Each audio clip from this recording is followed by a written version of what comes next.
Good morning, and thank you very much for inviting me to speak.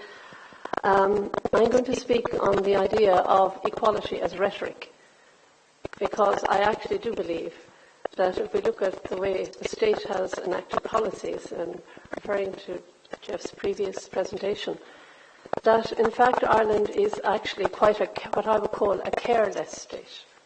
And I don't believe, and the evidence doesn't suggest, that that is a new phenomenon. It was exacerbated in the Celtic Tiger, but it is not entirely new. So I'm going to talk about economic inequality and why it's so pervasive, why it's good for health, and particularly I'm going to talk about the dismantling of the equality infrastructure of the state in the last 7 or 8 years, which I think is extremely serious in terms of its implication for the monitoring of injustice and for holding the state to account. Because if we don't have institutions that hold the state to account, then how can these issues be made public? And I'm then going to talk about the problem, not the idea, and I was very struck by your last presentation, of charity, because I'm going to talk about the dangers of the ideology of charity, not the practice of charity, but the dangers of the ideology of charity, which I think are highly pervasive, not just in the NGO sector where people do charitable works and very valuable work, but within the statutory machinery of the state, where many people view rights not as something that people have, but a gift that's given by those who are providing the services. Can people see this? Can you see it? Well, this is a very important table in my view. It's from the Central Statistics Office, and it goes back to summarise maybe the point that Jeff has just made. This is the study of income and living conditions in Europe. This is the Irish data. This shows people divided into 10 categories. The lowest income group are on the left, and the highest income group are at the top. As you can see, from 2009 to 2010, those at the lowest income had a deficit in their actual equivalent disposable income of 26%. So in the middle of the crisis, we did not support the vulnerable.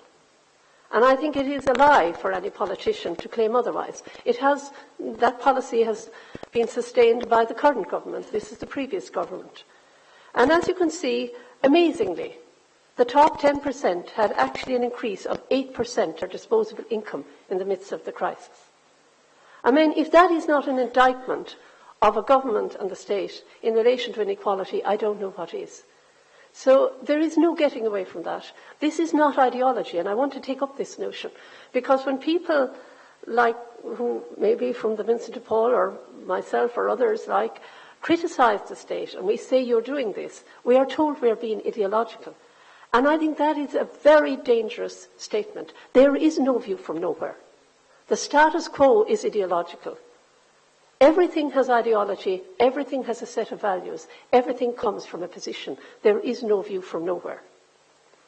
And the reason I find all this amazing is it isn't that we don't have evidence. This is a very well-known study. It's a very study of rich countries by the public health, they're economists and analysts, and Wilkinson and Pickett in the UK. And they study down the left. I probably can't see the countries, so I'll just tell you. The countries with a very high income, but also the highest poor indicators of health and social welfare in terms of life expectancy, maths and literacy attainment, infant mortality, murder, homicide, imprisonment, unwanted teenage pregnancy, low trust, high levels of obesity, rising mental illness, including drug and alcohol abuse, and low social mobility, are not poor countries within the rich countries. They're one of the wealthiest countries, the United States. It's up at the top. High income inequality, but also very coming down at the bottom in all these indicators. We are down here in the middle, just above Greece, I suspect. We've moved up the gradient up towards the United States since this data was collected in 2006. And down here, a lot of people don't realise that economically, maybe not in gender terms, certainly, Japan remains one of the healthiest and the most equal country in the world. Next, of course, in Europe, to the northern European countries. So we can't say we don't have evidence. We know that more equal societies are more sustainable. We know they're better for people's health. We know they're better for children. Even things down to, they did an analysis of bullying in schools. It's lower in countries like Sweden and Finland than it is significantly lower than in the UK. Child well-being is better in more equal countries. Again, here we see the Northern European countries coming out really well at the top: Sweden, Finland, Norway, Denmark. We're down here, the middle. And down at the bottom we have the UK, which is very poor. We have the Anglo-zone. And of course, Ireland is classified, and people don't want to hear that. Ireland is classified in all international comparisons now as a neoliberal country within the Anglo-Saxon zone. And we are pursuing policies which are disadvantageous to the most vulnerable. And there is national and international data to prove it. But what are we doing? Look at I have a list here of all the equality and related agencies that have been closed. The Equality Authority, cut in its budget, merged this year with the Human Rights Commission. The Human Rights Commission. The Gender Equality Unit of the Department of Education closed in the early 2000s. The Higher Education Equality Unit closed 2003. The National Committee on Education Disadvantage. This, to me, was a great scandal. We had a monitoring committee set up under the 1998 Act to monitor disadvantage in education. What did we do? We had it for 3 years and then we closed it. What does that say about our concern for equality in education? It says it doesn't matter. That's what it says. The Centre for Early Childhood Development in Education closed in 2008. Combat Poverty closed. The Women's Health Council, and I served in it for 6-7 years for nothing. All of us worked in it for nothing. They closed it. The Crisis Pregnancy Agency merged with the HSE. And most seriously, the National Consultative Committee on Racism and Interculturalism was closed at a time when we have huge issues of racism within the country.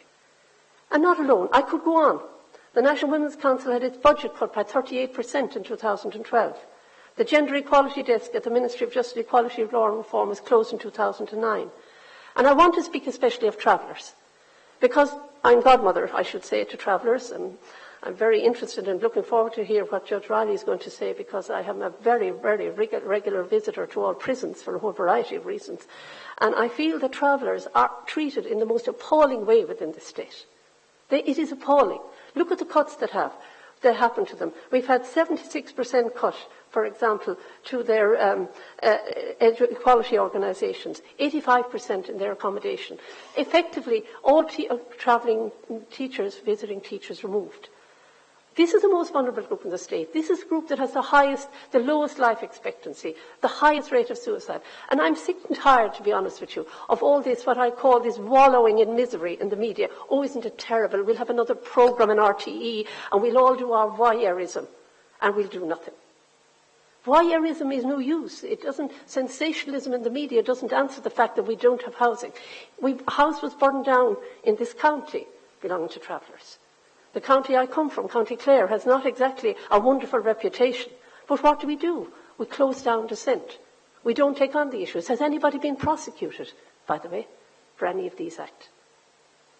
I'm asking the question because I think it says a lot about how we treat the people who are on the margins. People with Disabilities Ireland, the move. The Council for Ageing as well and Older People has also been closed down. So we have closed down the equality infrastructure of the state. Those are facts. So I think that there's a serious problem. And where does this? I think it's not a new phenomenon. Ireland has a minimalist welfare state. And as I said here, it is classified as a neoliberal state. We've social class segregated schooling. Very recently, maybe some of you were there, I gave the annual address to the Jesuits, education. And I said to them, Christianity is very simple, really. It's love your neighbour as yourself. And that means you do not exclude them from your schools because they have no money. Very basic, really. Not really that advanced thinking, you know. So I'm just saying, if people believe this, you know, the same holds true. We exclude other children, not in the non-fee-paying sector as well. We do it by expensive uniforms. We do it by the way we enroll children. I know this is being addressed and attempted to be addressed, you know, at the moment, but it is a long history. And we are hypocritical as middle-class people, and I speak as one, if we don't realise that to have justice equality, there's a cost to us. I'm one of the people who actually did believe they should have cut the salaries of higher people like myself. I don't believe they should ever have been at that level, quite frankly. We've minority segregation for many years. I know it's changing, but it's changing with considerable resistance and often not for the right reasons. It's with the reduction of resources. So you will have children with intellectual disabilities in mainstream, but often they won't have the resources. I'm particularly involved with the Irish Deaf Society and with educating deaf people with a big program in UCD. And they experience enormous problems with mainstreaming. So it's no use saying with mainstreaming if you have nobody who knows sign, doesn't speak, use sign, and we have no interpreters. We have social class segregated healthcare, which is probably the disgrace of the country. It really is a disgrace. And I don't care if we look at the history of how that happened. There was a symbiotic relationship between the professions, particularly the medical profession, and the religious institutions of the state for their own interests to institutionalize that. And it has not been addressed. In fact, what we're doing now is we're privatizing it, and we're making it for profit. So we have 3 tiers of health. You have public health for the poor, you have private health, which is non-profit for those in between, and you have for-profit healthcare. So I'm just saying what has happened is there's a rise, it's a shift in carelessness. It's a shift to the right. There is no question about that. It is a shift to a neoliberal state. Beacon for-profit hospitals. How could the health of humanity be handed over, the health of older people, their care and well-being, be handed over to and children, be handed over to profitable, profit-making institutions? Does nobody read the research literature in these departments? And what I am surprised at, and this is where the anti-intellectualism of Irish life is, I'm going to speak about. I remember reading an article when Bupa came into Ireland in the journal Social Science and Medicine. And it was very clear that Bupa had been not a great record in the UK in terms of healthcare. Now, we have a lot of people we're supposed to have at the machinery of the state who are experts and advisors and whatever. So why did we bring this concept into Ireland? Why did we do it? In my view is because people put profit before people. They did, and they put their private personal interests before the good of the majority of people, especially people who can't speak for themselves. But behind this, of course, there is another issue, which is a deeper issue, and it's European. And that is, within Europe, the idea and our resistance to fund people on social welfare properly, which you just referred to, is because our notion of the citizen is of the autonomous citizen, the economically self-sufficient person. And the citizen, as I said here, is equated with work, with employment, but not dependency, even inevitable dependencies. And this I find extraordinary. And this is, I've written about elsewhere in many different contexts, and I've also, by the way, a paper written for today, and I've sent it to Joe Mulholland on this. But caring and being are not citizenship-defining ways of living. So you're not really a full citizen if you're dependent, but most of us are dependent for very significant portions of our lives. When we're children, we're largely dependent for many, many years, nowadays up to 17 or 18. We're dependent as well when we get very old, if we live long enough and we become unwell or we are not able to mind ourselves. So dependency is endemic to the human condition. Other people are dependent because for a whole variety of reasons, they haven't developed the care infrastructure in their lives, they have mental health issues, they have alcohol issues, they have all kinds of other problems. So dependency is inevitable. And we cannot define welfare as if it is a sin to be dependent. And that, I think, has happened. You've had cuts to one-parent family allowance. I don't care what anybody says to me. Those job activation measures for people who will, on average, be in low-paid jobs, we've just heard it, will not be able to afford to work because they won't be able to afford childcare. And they will do what happened with the American Responsibilities Act in 1996 that was passed in the United States. The same ideology. Get single mothers out to work. Well, what has happened is, of course, that people have to work because they'll starve if they don't, and they have very huge problems in relation to childcare. But it is this idea, you're not valuable unless you're in employment. Even changing the notion of employment assistance. That is, we will assist you while you are in a transition state, maybe a long-term state, when you cannot get work. Now it's called job seekers allowance. What does that say? It says you must be getting a job. And it says that is what you are supposed to do. Even disability, I've seen numerous emerging critiques of it in the media. Oh, maybe the reason we have lower unemployment is because we have too many people on disability. Or maybe a lot of people are disabled and not able to work for a whole variety of reasons, not all of which may be obvious physical ones. So I'm saying here there's a whole mentality which denies the fact that dependency and interdependency are endemic to the human condition. And this has been exacerbated with neoliberalism. And neoliberalism is a phenomenon. It is not an ideology. It is very well documented. There's a wonderful new book just published in the United States called Discipline the Poor, which actually goes into great detail on its reality. So I'm saying now we have created a new kind of state where the citizen is redefined as customers. The Department of Education has a customer service website. There's customer services in the health sector. What do you mean? A customer is somebody who is engaged in the market and buys a service on a pay-as-you-go. They are not citizens. So the state, by its language, is redefining the relationship between people and the state. So I'm just saying cuts to public services. There's a whole use of nomenclature and language to actually create an image as if change is good, even if change is in fact a way or masquerading language is used, like regenerating housing estates. How do you regenerate poverty? You move poor people somewhere else, they're still poor. You know, our governance through diktat, this whole notion, we'll consult with you and then ignore you. So I think there's a whole use of language here, and language which is deceptive at the level of the state and especially at the level of politics. I have to say, finally, because I have to finish, I believe that an ideology of charity, not justice, dominates public discourse. And I think there are serious problems with that because it pervades, it's not that I object to people having charitable institutions. And that is not what I'm saying. I'm saying when the equality legislation was passed in this country, for example, in 1998 and 2000, within 2 years, by 2003, the Equal Status Act would change at the pressure of the licensed vintners to make sure that people couldn't go to the equality tribunal, they had to go to the courts in relation to accessing services to vindicate their rights. And what that did and showed was they did not want, the vested interests within this state did not want people to have access to amenable institutions to vindicate their rights in terms of accessing services, including public services. So I'm just saying behind that is this charity ideology of the deserving and undeserving poor. I think it's still there, it's very strong. I'm not saying that middle class people aren't suffering in the recession, they are.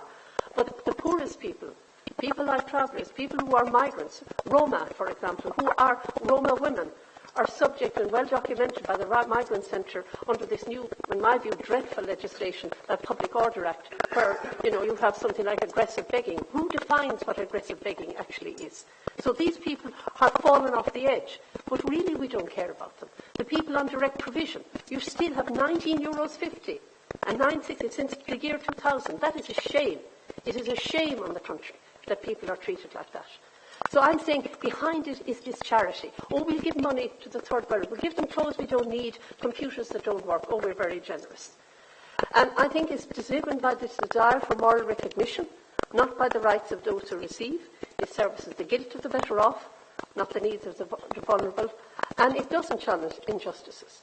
Moreover, I think that mentality exacerbates inequality. It gives the impression something has been done. It gives people a feeling of moral superiority. Oh, I'm very generous. I go out on a Friday night and I do something for the poor. Big deal. Go and pay your taxes and the poor won't need you on a Friday night. Sorry,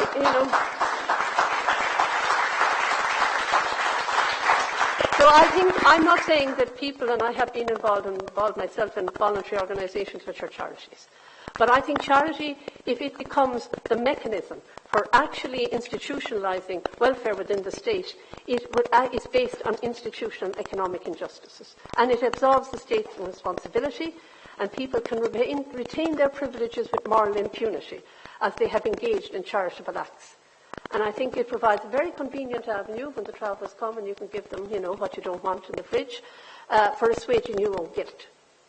So I think that we need to take a mirror and look at ourselves, the middle classes, the privileged classes, those of us who are better off, because we have created the state. And I would argue as well, I don't have time here, that the professions, the legal profession, particularly the medical profession in the healthcare sector, there have been absolutely instrumental in ensuring that we have an unequal country.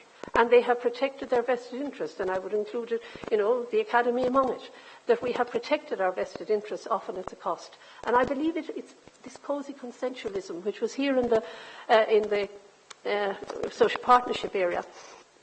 It masquerades, in the academy it masquerades as objectivity. If you are a feminist, or if you're a socialist, or if you're a communist, or if you're even completely right-wing, you're ideological. But those of us who are in the middle have no ideology. That is absurd. You have the ideology of the status quo, which is about maintaining your own privilege.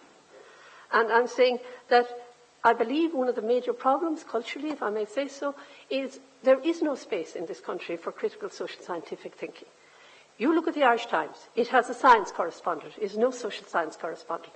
If you produce a book on any literary work, I heard the other day on the radio when I was coming up, some book that was written, and there was going to be a programme on it, the arts programme. There's no programme where we have scientific evidence that says we will discuss this book, for example, because this book matters, because it is an important social scientific work. We don't have that in this country.